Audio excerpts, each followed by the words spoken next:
এখন তদন্তকারী সংস্থা যারা আছেন সেটা তারা তো তদন্ত করবে না। চিঠিটা মানে দিদির কাছে পৌঁছানো দরকার, কারণ এখন তো নব্য ম্যানেজিং ডিরেক্টর হিসেবে যিনি নিযুক্ত তিনি এক্স্যাক্টলি কি লিখেছিলেন, সাবহেডে কতগুলো পাতা রাজ্যের প্রাক্তন মুখ্যমন্ত্রী তৎকালীন যিনি মুখ্যমন্ত্রী ছিলেন তার সম্পর্কে লেখা হয়েছিল। এখন এখনকার এই ঘনিষ্ঠ ম্যানেজিং ডিরেক্টর তো লিখেছিলেন লোককে গদ্দার গদ্দার বেইমান বেইমান বলছেন। 10 বছর আগে এই বেইমানির সলতে কিভাবে পাকাতে শুরু করেছিলেন, একটা প্রাইভেট লিমিটেড কোম্পানিকে লাটে তুলে দেওয়ার জন্য, লালবাতি জ্বালিয়ে দেওয়ার জন্য এই 91 পাতার দলিল is enough, more than enough. তো স্বাভাবিকভাবে লোককে গদ্দার মানে কাচের ঘরে বসে ঢিল ছুটতে নেই, লোককে বেইমান গদ্দার বলছেন ভালো কথা, কিন্তু এই 91 পাতার দলিলটা একটু দিদিমণি পড়ুন। অসুবিধা হলে ওনাকে ডেকেই, যে জায়গায় যদি বুঝতে অসুবিধা হবে না, সামান্য কাটাকুটিটাও খুব বেশি নেই, পুরোটাই ক্লিয়ার, তো ওনাকে ডেকে জিজ্ঞাসা করুন। আমরা দিদিমণিকে অনুরোধ করব যে আপনি একটু চিঠিটা পড়ে দেখুন, আপনার দল তুলে দেওয়ার জন্যে সলতে পাকানো কে শুরু করেছিল, কি লেখা আছে। আর আমরা তো বলছি যে 15 দিনে যদি দেখি যে পৌঁছলো না, আমরা চিঠিটা কুরিয়ার করে দেবো 30B হরিশ চ্যাটার্জি স্ট্রিটে এবং সংবাদ মাধ্যমকে দিয়ে দেবো। আমি তো বলছি একজন ম্যানেজিং ডিরেক্টর, আপনাদের তো দিয়ে দেবো চিঠিটা পুরো 91 পাতা, মানে আমার কাছে পিডিএফ রয়েছে, পিডিএফও পাঠিয়ে দেবো, প্রিন্ট করেও সার্কুলেট করে দেবো।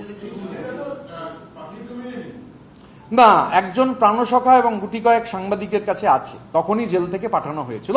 আপনাদের কাছে আমার ধারণা নেই, আমিও চিঠিটা সদ্য পড়েছি। Interesting, very interesting. আমি যা বলার তো বললাম, বাকিটা তো আমি বলছি, চিঠিটা আমি পাবলিক করে দেবো।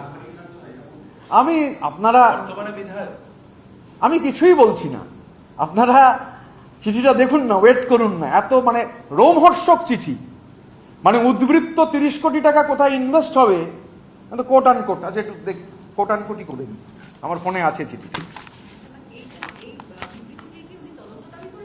হ্যাঁ, এই সাবেডে মানে বলছেন, চিঠিতে উল্লেখ করা রয়েছে কোট আন কোট, একটা রাজ্যের নির্বাচিত মুখ্যমন্ত্রী সম্পর্কে বলছেন চিটফান্ডের পয়সায় চলেন, চিটফান্ডের সব থেকে বড় বেনিফিশিয়ারি বলছেন একজন রাজ্যের তৎকালীন মুখ্যমন্ত্রীকে। তো এটা তো, এবং পাঠিয়েছিলেন, জেল থেকেই পাঠিয়েছিলেন, জেল থেকে ফোনও করতেন।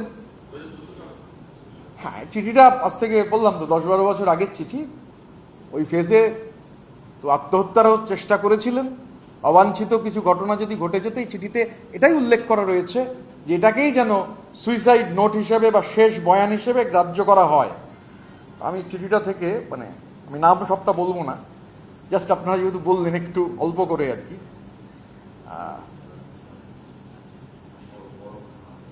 কোট, বিধানসভা ভোট মেটার পর কিছুদিন পর গল্পচ্ছলে, নাম বলছি না, জানিয়েছিল সব খরচের পর উদ্বৃত্ত কিছু টাকা দিদি রাখতে দিয়েছেন। এই রাখার অঙ্কটাই 30 কোটি টাকা। নাম বলছি না, নামটা রয়েছে, তারপর বিস্তারিত না বললেও আমার ধারণা হয়েছিল বিষয়টা সেন জানেন, এসিএম, কারণ তারপরেই সেন অফিসে আসেন। সেন আর অফিসটা ইংরাজিতে লেখা, আগের বারও সেনটা ইংরাজিতে লেখা, আনকোট। এটুকুই বললাম, বাকিটা যখন চিঠিটা পাবেন আপনারা, 91 পাতার দলিল পাবেন, ভেরি ইন্টারেস্টিং, আপনারাও পড়ে নেবেন। দিদিমণিও যদি ম্যানেজিং ডিরেক্টর পাশে বসে গোটাটা দিদিমণিকে পড়তে সাহায্য করেন ভালো, নালে আমরা কুরিয়ার করে দেবো 30B হরিশ চ্যাটার্জি স্ট্রিটে। আমি আপাতত আজকে একটা সাবহেডের কথা বলছি, বেশ কিছু সাবহেড আছে। অবশ্যই মমতা বন্দ্যোপাধ্যায়ের যে সাবহেড, সেই সাবহেডেই সব থেকে বেশি পাতা বরাদ্দ রয়েছে। আমি আছে, কিন্তু সেটা আজকে বললাম না, টু বি কন্টিনিউড। আমি কিছুই আজকে বলছি না, চিঠিটা আপনাদের দিয়ে দেবো, আমি দিয়ে দেবো চিঠিটা আপনাদের, এতেও দিয়ে দেবো, মানে পিডিএফ ফরম্যাটে যেখান থেকে আমি পড়লাম, আর হার্ড কপিও দিয়ে দেবো।